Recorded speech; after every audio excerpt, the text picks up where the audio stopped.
Welcome to Inspired by Design, the podcast where we explore the tools, stories, and insights to help you rediscover your authentic self and navigate life with less resistance. I'm Katie Rupert, a former hustle and grind overachiever on a thrilling and messy journey. I'd love to share what I'm learning and help others in self-discovery using human design. So, if you're seeking a way to move forward, let me be your weekly mindset coach and share stories to inspire you to action towards your unique purpose without the force or burnout. Today is December 19th. We have a new moon in Sagittarius. And if you've known me for any amount of time, you know I like to talk about the moon. A little bit of a moon nerd. I always have a moon ritual, if you will. It's a great place to check in twice a month. We've got a full moon, a new moon, twice a month. You reconnect with your inner self, see if you're on the right track, build that relationship with your inner self, your higher self, even your inner child. And today has been just such a beautiful day to do that. I woke up with this song in my head. It was having a relationship with your inner child. It's a Leslie Morgan song. And I was like, okay, I'm going to take that as a cue because I knew that today I wanted to take some time and consider the entire 2025 year, take some slow down time, reflect. And so to be woken up with that thought in my mind, I had some ideas. I jotted down really quick. And then I started journaling and went down deep into the depths. So just a few things that I did this morning. I know that the full moon that's correlated to this new moon here was on June 11th of 2025. And so I found my journal from that day. And since I always check in with myself and journal on a full moon and a new moon, I had some notes. And full moon, I was releasing things. This particular full moon I was on the last day of a vacation. I was and had been staying in a hotel room with my husband that I separated with, but we still went on the family vacation. So this little tiny hotel room felt very full. And then my 15 and 12-year-old, we were all in one hotel room for a week. We did Disney. We did like 8 theme parks. It was exhausting. And that last night, I remember just being like, I need to reconnect with myself. It's a full moon. It would be really easy to just skip it and try to do it tomorrow, but I'm going to just go and try to be alone. And I remember that day going to the lobby and trying to find a seat that was secluded. It was raining that day, so I couldn't go outside, like storming raining. And it was hot in one lobby and then noisy in another. And so what I ended up doing was sitting outside the door of the hotel room. And with my journal, I just wrote, okay, I just need to reconnect with myself. I just need to be letting go of something. And everything felt very big because I had all these emotions. I was exhausted. And I decided, okay, I'm going to and there were some of the things I needed to let go of. I was thinking this morning, I truly created space for what it is that I'm going to plant right now for this new year, way back then. And it felt magical when I read it. So some of the things I specifically released, I'll share a few of them, but I wrote down in big letters, I refuse to rush. I release rushing or being forced to make hasty decisions. I release controlling the outcome, ignoring my circumstances. I just release and let go of trying to repair my relationship or the belief that I need to be married or that is part of who I am or need to be. I'm releasing the attachment to a perceived security that I have within this long-term relationship. And I release any limiting belief that says one relationship defines who I am or how successful I can be in life. And those are just a few. There was like 3 pages of things that I wrote there in that hallway at the Disney hotel. And when I read it, the one thing that really stuck out to me is I refuse to be rushed. I'm going to sit in the mess, in these feelings, because I am done running from them. So thank you to past Katie, who was in the thickest, darkest place, the depth of feeling that I experienced that June day. It felt excruciating and it felt like I would never see light. But part of me knew that who I am at my core, who I was designed to be, could get through this and would end up better overall eventually. And one of the beliefs that I started cultivating these last 6 months was it's all happening for me. And that my higher self has me, my connection to the divine, God, and all of the, I believe Holy Spirit, spirit guides, whatever it is. I don't really know the exact, but I know that I'm protected and surrounded. And I was thinking about this yesterday. I went to a Reiki share circle at the chakra healing room. And I remember while I was journaling, getting this song I used to sing at church on stage. Like when I led people into worship, I was part of the praise band. And it was, this is how I fight my battles. This is how I fight my battles. It may look like I'm surrounded, but I'm surrounded by you. And it was such a meaningful song then. I could feel the depths of my spirit saying, yes, this song is special to you. And at the time I was singing it, I only knew so much. I didn't know what the future held. I didn't know that my life would be making a 180 turn. But I think about that song, and then there's a Bible verse that goes along with it that I happened to win at a white elephant gift so many years ago, probably 8 to 10 years ago. I won this white elephant gift, and it was, I think it's Exodus 14:14, if I'm not mistaken. It's like, I will fight for you. Just be still. Just be still. And I know that one of the things that limits me is when I get busy, I get distracted. And what's always calling to me, what's always needed, it seems, is for me to slow down and not rush. So back to June 11th, I wrote this do not rush. When I read the 3 or 4 pages of that journal this morning, I thought, do not rush. It didn't really fit with what I was writing, but I wrote it.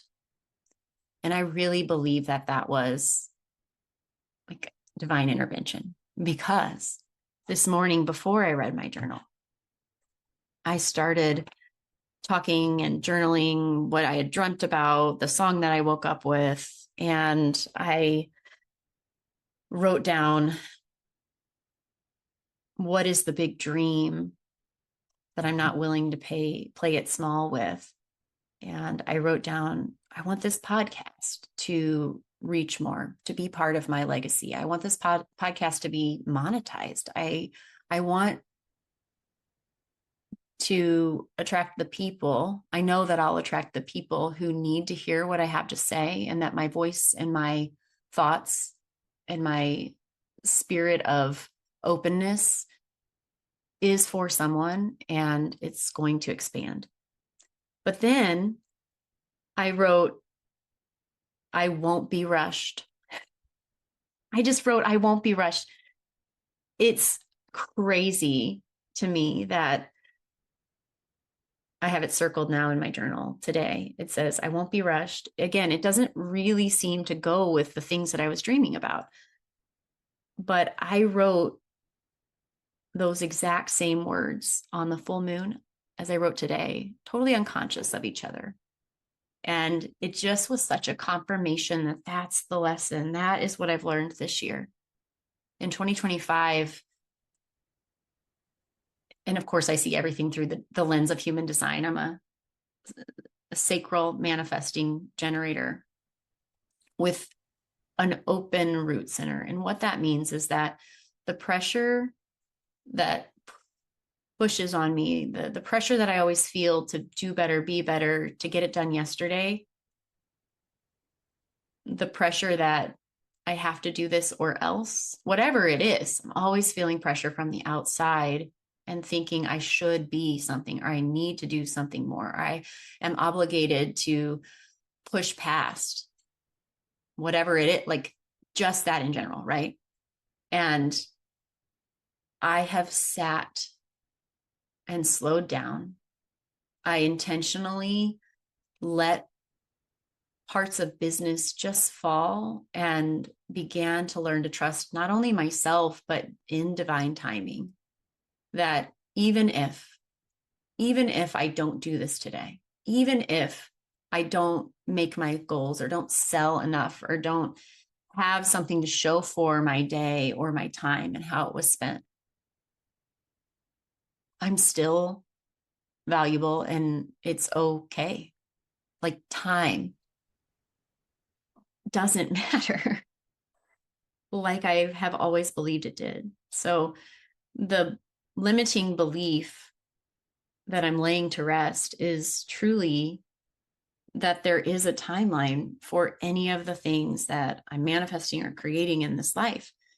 And again, even if I don't get a chance to complete something in this lifetime, just because I'm here, the value that I add, even if it's scattered or pieces, it is my whole. And I was listening to the new, I think it was the root chakra. Oh my God, I'm just putting this together as I talk.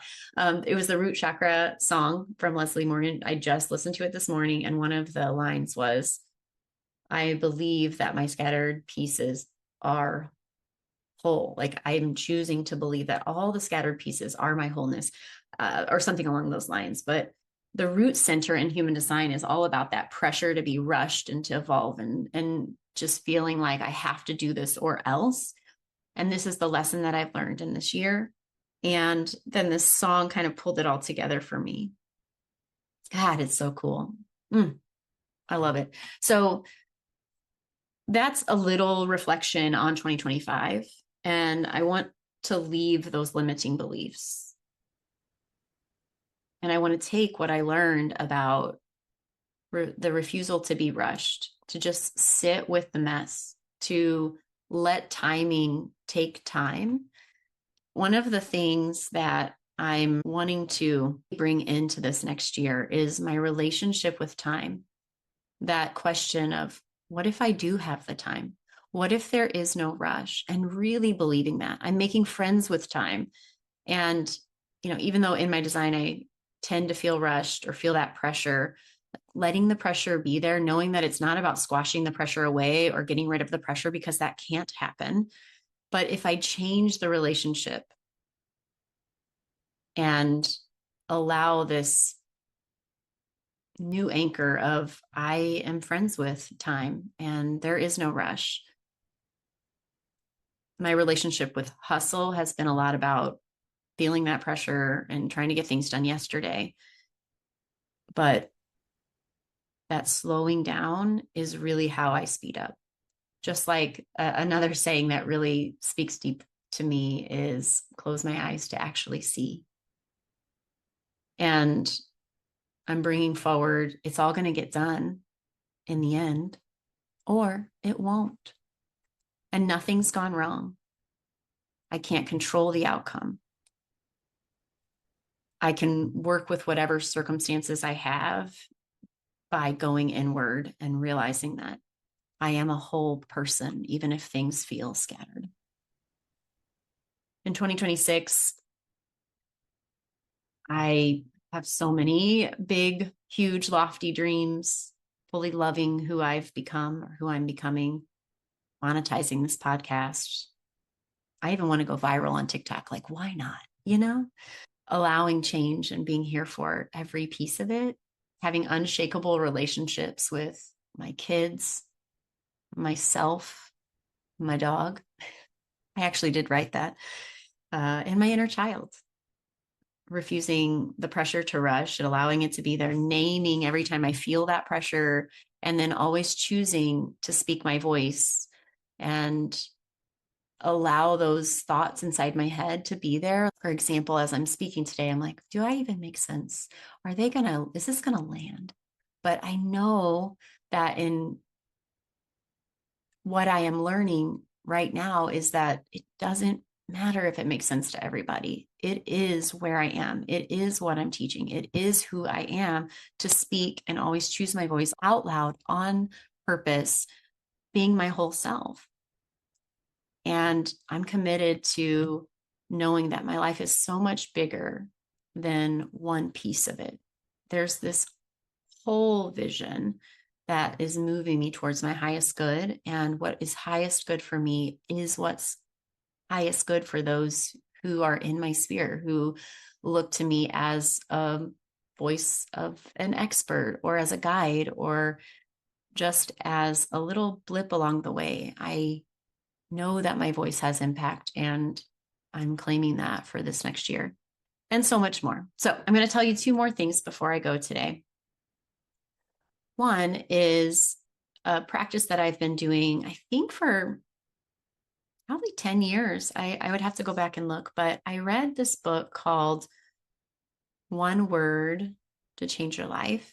John Gordon, Jon, John, is one of the authors of this book. It's a very short book. You can read it in an hour. You can also listen to it. And there's a little devotional walkthrough that takes 4 days in the YouVerse app. Okay. I love the idea of the one word, and I've done it religiously because when I choose a word for my year, I trust that that word is something that I can't understand. Like I can't plan it. So it's got to be a God word. So I've had words like freedom, surrender, allow.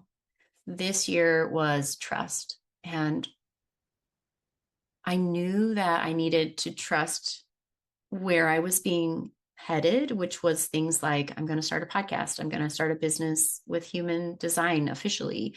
And what I learned through the year was that anchor of the word trust, it came up so many times, and it really did keep me centered. And more than anything, that I can trust my inner voice. I can trust myself. I can trust that even if things don't feel good, I'm still on the right path, that negative thoughts are not negative me. I feel like every year when I pick a word, I guess because of my growth and how I can work with it and how I always go back to the word, and it can have so many meanings and so many different places of touch points in my life. It's just more profound every single year. So trust was my word of the year this year. And I'm waiting and seeking and reflecting on what is the word that is meant for me in this next year. And I have to wait for it. It can't be decided. I can't force it. I'm not going to rush it. But I'm starting that process today. And so I want to invite you to do that as well. If you've never done word of the year, or if you have and you liked it but want to do it again, this is your invitation to start asking your inner world, your inner self, your inner child, your higher self, your God, your source. What is it? What is the theme of the year? What is the word that I couldn't even fathom how much I'm going to learn from? Anchoring with one word. So that's something that I do every year, and I'm starting that process. I've been in the back of my mind already starting to think, looking for words that stick out to me and themes and stuff. So I've been contemplating that. That's one. And then the second thing that I do, and I don't know if this is something that other people do or not, but I have personally done this for probably just as long. Maybe I did it. Maybe that's why I did it, is coming up with my word. But what I do is I take the journals. I'm a consistent journaler, but if you're not, I have an idea for you. So what I do is I read through like January 2025, for example. That'll be the first one I do. January 2025, I'll take my new journal and I'll write January 2025. And just like whatever calls to me, whatever sticks out, I'm going to jot down words or things that I learned or really profound moments. And what's so cool is when I'm reading my journal, I'm like, I wrote this. Sometimes I'm so surprised by what I wrote. If you don't journal, or even if you do, I also have a part 2 to this reflection, and I'll take my phone and I will look and scroll through every picture from January 2025 and jot down experiences I had, thoughts, feelings that I remember having. And it's so interesting, almost 12 months ago, so I know that I'll have a moment like, oh, that feels like just yesterday. And then there'll be some like, wow, I can't believe that was just this year. So that is a process that I do to slow myself down, and I'll take the rest of the year to do it. And sometimes it trickles into the early part of the following year. But throughout the process of journaling, reading my journals through every month of the year, looking at the pictures visually, and I also pull out my calendar. So I have a physical calendar and I have a Google calendar. So I'll go and I'll just look at like the things that were on my calendar and just know how I felt about them. It's interesting how many feelings can pop up when I see, oh, I had a human design reading with this person. Like, wow, that was a really profound one. And that feels like yesterday. Or I had a human design with this person or whatever it was, a yoga class. And wow, that feels like ages ago. And just taking the time to sit and honor the ways that I spent my time and reflect on and care for my past self by saying, you made these decisions and they were right for you, even if they didn't feel good. You learned this and we're going to remember it. We're going to honor you by remembering it now in this moment before we enter this new year. We're going to make sure that nothing was wasted. Everything you experienced this year was valuable and meant to be, and learn from it. So that's the practice that I do. I would love to invite you to be part of it. And if you do something like this or have another process that you do to reflect on your year and create intentions for the following year, whether it's a word or a journal prompt or whatever it is that you do, I would love to know about it. I would love for you to send in any questions through our Google form or head over to the Facebook group and just be part of that conversation. I want to know what you learned this year. It is such an important thing to do. I mean, at least it's important for me. And so I wanted to share that today. And I have a couple of other, like, I want to call them businessy things. They're not really businessy things, but some of the highlights of my business mindedness, the perspective that I have when it comes to building an entrepreneurial business, the perspective I have from being part of corporate and bridging over to the entrepreneur world, and also bridging from a corporate environment, working for someone and their mission into creating my own mission vision for my life and how I want to impact the world. And also like coming over to the holistic and unseen, unknown world and how those connect and how those bridge. So I have lots of thoughts on that.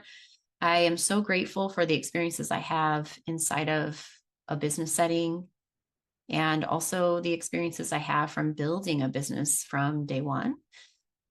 I'm going to be sharing some of those things.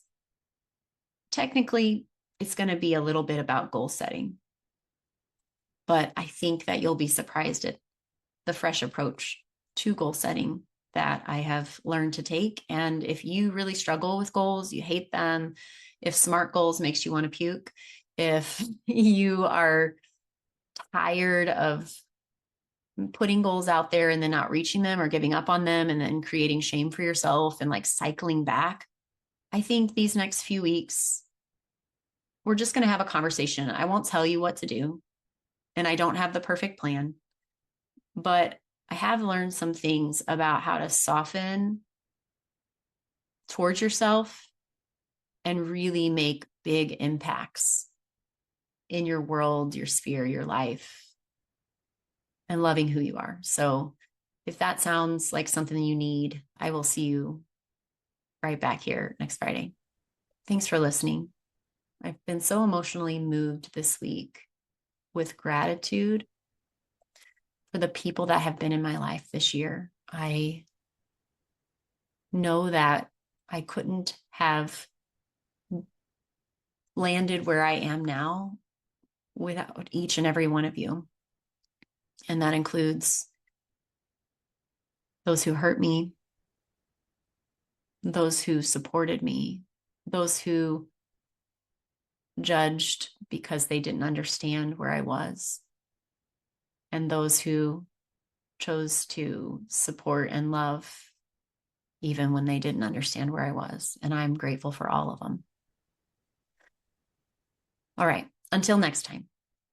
Thanks for tuning in to Inspired by Design with Katie Rupert.